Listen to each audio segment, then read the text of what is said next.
you're a Hungarian Jew who escaped the Holocaust by posing as a Christian. Right. And you watched lots of people get shipped off to the death camps. Right. I was 14 years old. And I would say that that's when my character was made. In what way?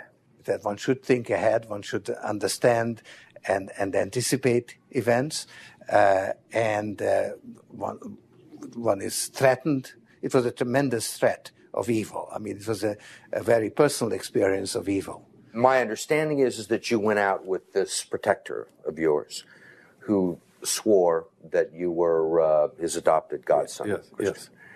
Went out, in fact, and helped in the confiscation of property from the Jews. That's right.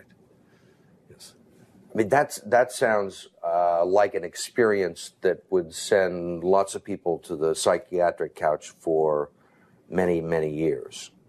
Was it difficult? Not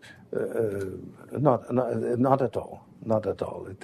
Maybe as a child you don't see the connection, but it created no problem at all. No feeling of guilt. No. For example, that I'm Jewish, and here I am watching these people go. I could just as easily be there. I should be there. None of that. Well, of course, I could be on the other side, or I could be the one from whom the thing is being taken away. But there was no sense that I shouldn't be there, because that was,